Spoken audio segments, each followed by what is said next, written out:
Halo warga Depok, jalan-jalan ke pasar, jangan lupa beli timun suri untuk buka puasa nanti. Apa kabar?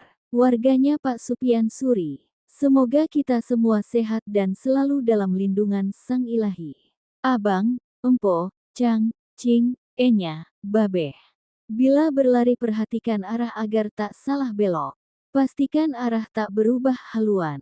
Izinkan Aye menceritakan sebuah sejarah di kota Depok. Demi melestarikan sejarah dan menambah pengetahuan. Bertanyalah agar tidak salah arah, waspada dehidrasi saat berlari. Agar menambah rasa cinta dengan sejarah, kepada generasi muda saat ini. Pada video sebelumnya kita sudah membahas bagaimana awal mula kota Depok berdiri, dari mulai masa kerajaan Pajajaran, era penjajahan, sampai terbentuknya sebuah kota. Kurang lega rasanya bila kita tidak membahas sejarah para pahlawan nasional yang lahir dan berasal dari kota Depok ini. Oleh sebab itu dalam video ini saya sudah merangkum beberapa kisah sejarah pahlawan nasional yang berasal dari kota Depok. Di kota Depok tercinta, banyak terdapat nama jalan kecil dan besar memakai nama para pahlawan dan pejuang kemerdekaan. Seperti yang paling terkenal adalah Margonda, Tole Iskandar, Insinyur Haji Juanda, Arif Rahman Hakim, dan Muhtar Raya.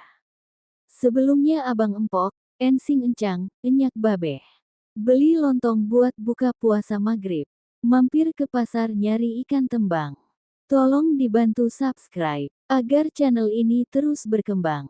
Pertama-tama mari kita bahas siapa sih Tole Iskandar. Dan bagaimana jasanya dalam perjuangan kemerdekaan Indonesia. Mari sama-sama kita belajar sejarah. Tole Iskandar tahun 1922 sampai tahun 1947 adalah pejuang kemerdekaan Indonesia yang gugur dalam pertempuran di Sukabumi, Jawa Barat.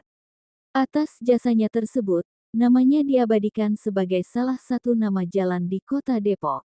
Tole Iskandar adalah sulung dari 7 bersaudara. Adiknya yaitu Tuti, Sukaesih, Sugito, Suyoto, Mulyati dan Slamet Mulyono. Tole merupakan anak dari pasangan Raden Samidi Darmo Raharjo dan Sukati Secodiwiryo. Kakeknya merupakan Menteri Perairan zaman Hindia Belanda di Depok.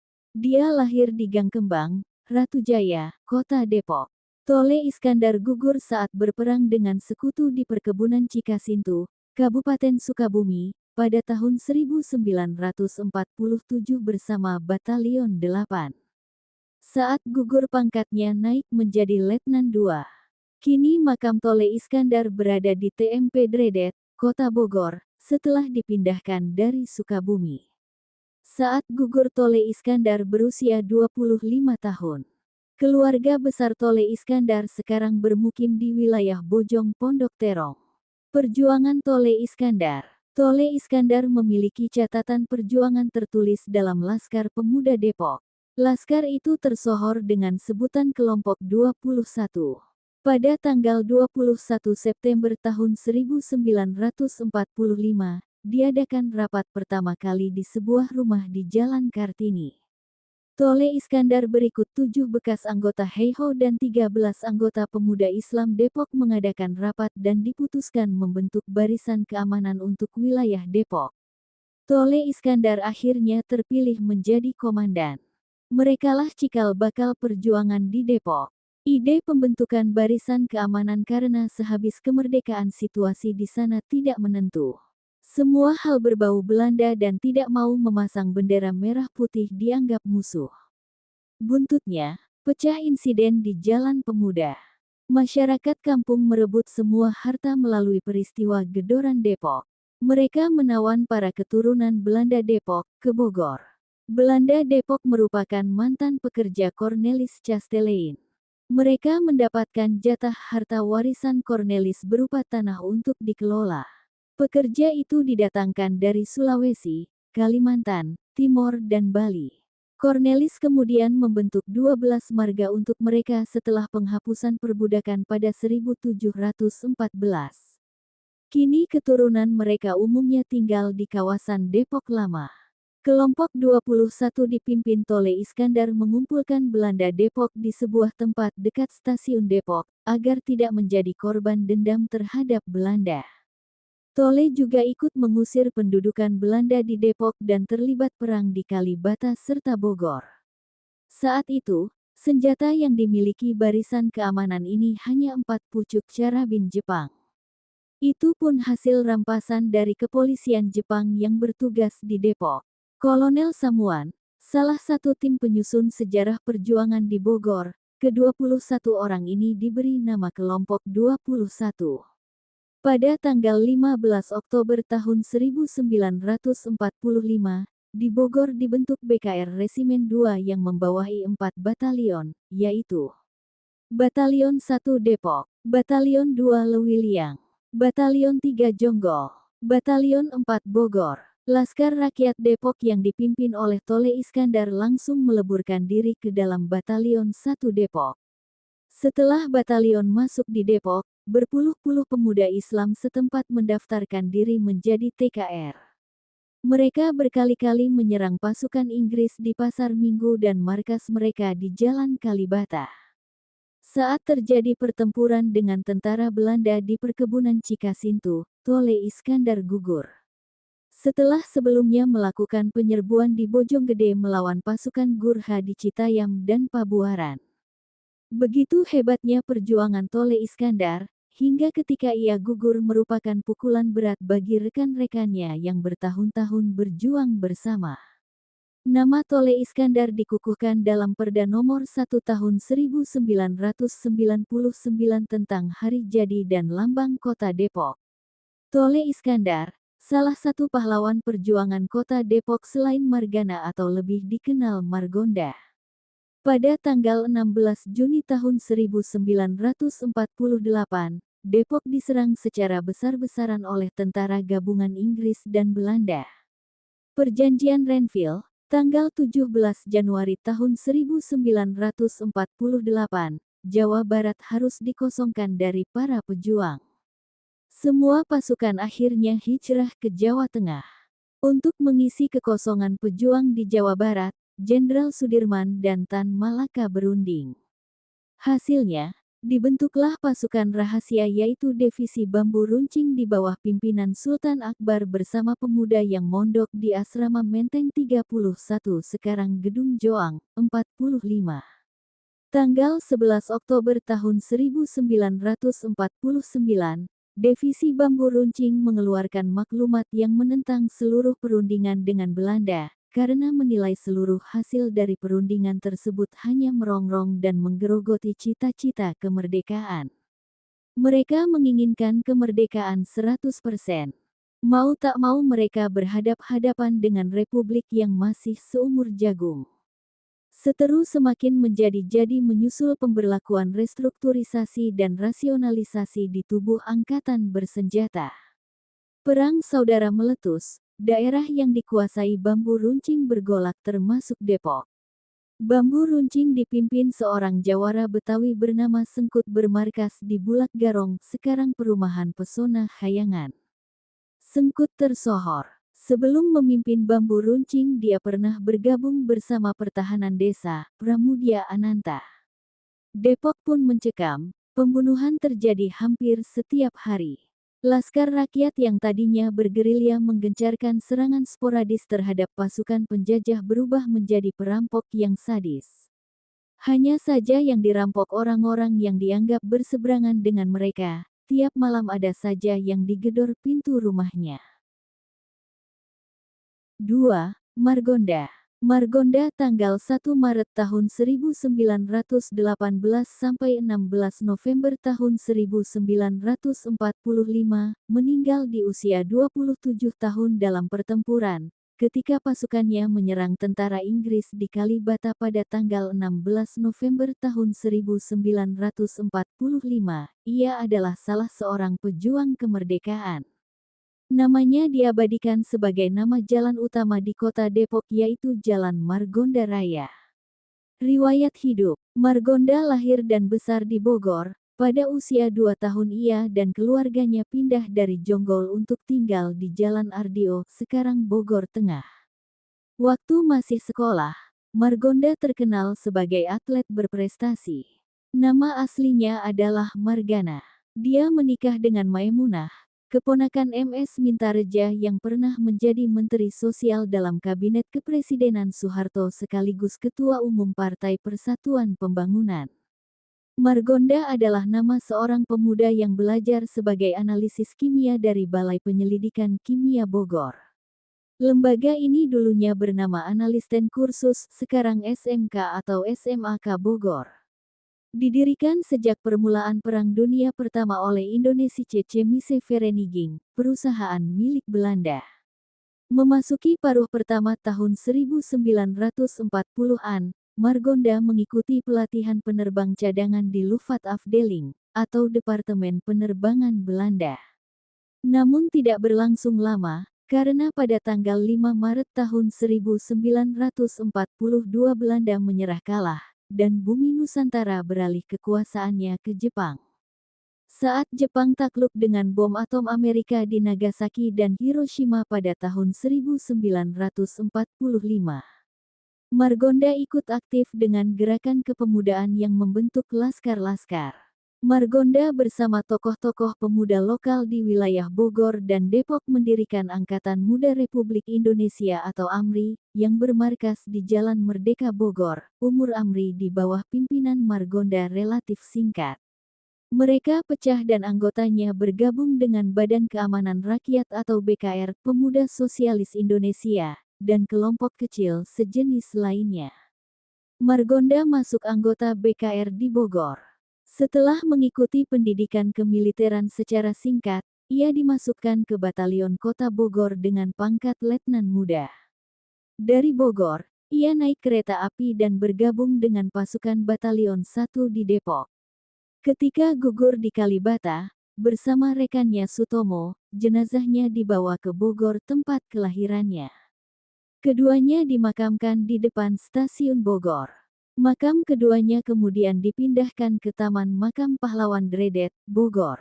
Gedoran Depok. Peristiwa terjadinya Gedoran Depok tak lepas dari sejarah awal berdirinya Depok oleh Cornelis Chastelain saudagar Verinik de Ostindische Company, VOC, generasi awal yang memerdekakan orang Depok. Sejak itulah Cornelis Chastelain menjadi tuan tanah, yang kemudian menjadikan Depok memiliki pemerintahan sendiri, lepas dari pengaruh dan campur tangan dari luar. Cornelis Chastelain mewariskan seluruh tanahnya kepada 12 marga budaknya yang berasal dari berbagai suku di Indonesia dan memerdekakan mereka dalam wasiat yang dibuatnya sebelum meninggal. Meski bermuka pribumi dan berkulit coklat, 12 marga dan keturunan mereka bergaya hidup seperti orang Eropa, buah didikan sang tuan. Mereka inilah yang disebut sebagai Belanda Depok.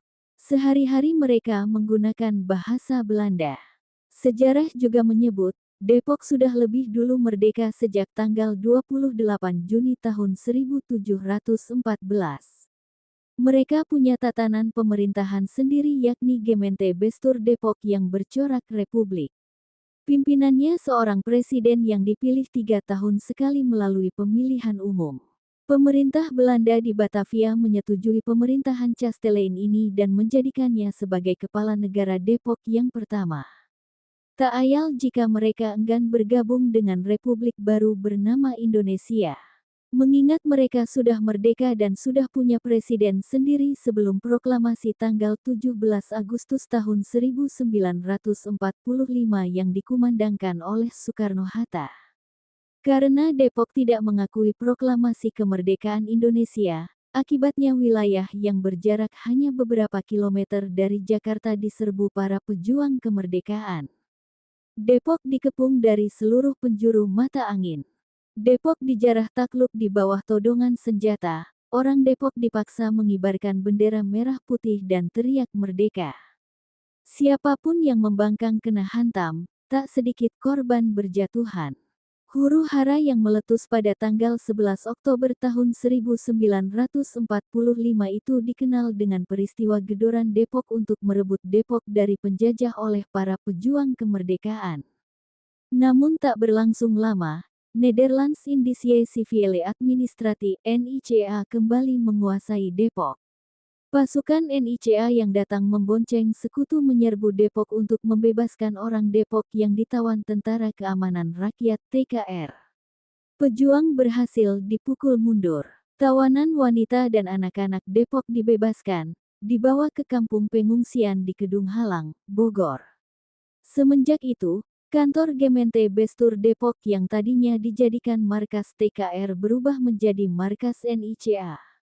Memasuki bulan November, para pejuang yang tercerai-berai kembali menjalin koordinasi dan menyusun kekuatan. Mereka berencana merebut kembali Depok dari tangan NICA. Para pejuang bersepakat menyerbu Depok tanggal 16 November tahun 1945. Sandi perangnya saat itu serangan kilat. Pada saat itulah Margonda berencana kembali merebut Depok bersama para pejuang lain.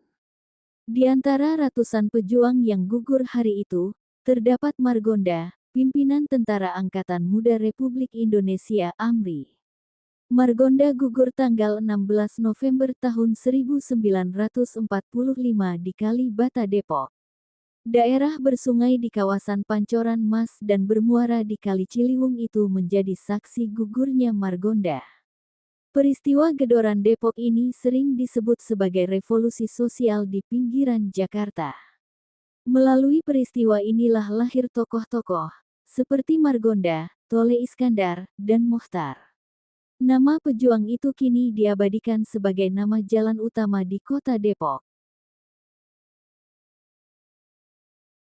Arif Rahman Hakim. Ia adalah mahasiswa Fakultas Kedokteran Universitas Indonesia yang meninggal karena ditembak sewaktu berlangsungnya demonstrasi mahasiswa yang menuntut Trituntutan Rakyat atau Tritura atas pemerintahan Orde Lama, di bawah Presiden Soekarno pada tanggal 24 Februari tahun 1966.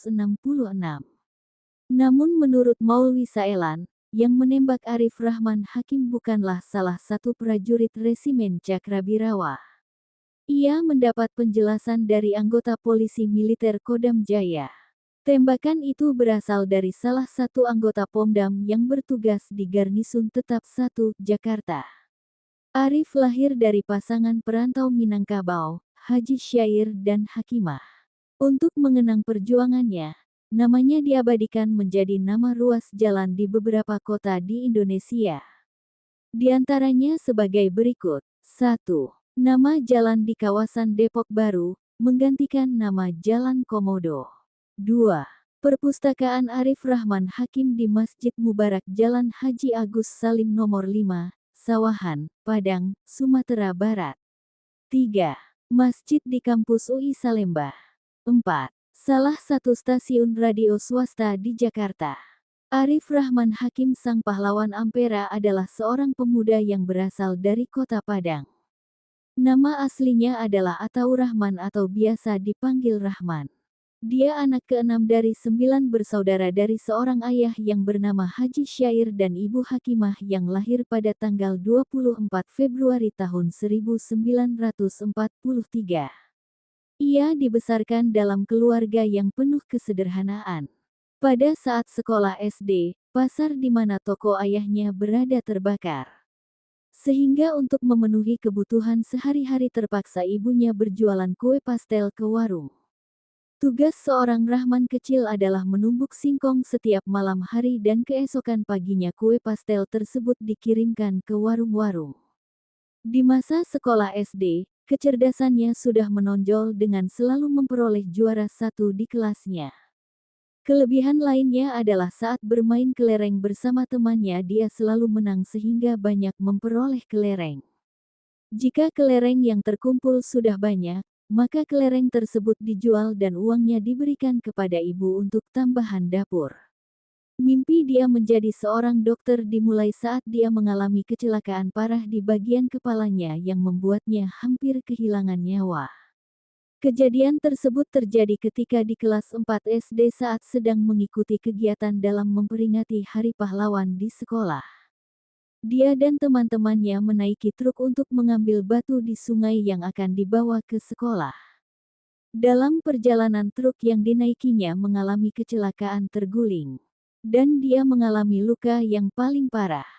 Kepalanya terluka dan gegar otak, bahkan dokter menyatakan bahwa umurnya ditentukan hari itu setelah jam 12 malam. Jika berhasil hidup kata dokter ada kemungkinan besar syarafnya terganggu. Tetapi Allah mempunyai rencana yang luar biasa, dia berhasil hidup bahkan kecerdasannya meningkat setelah kecelakaan tersebut. Sejak kejadian ini, apabila Rahman kecil ditanya cita-citanya maka dia menjawab ingin jadi dokter bedah, karena dokter bedahlah yang telah menyelamatkannya.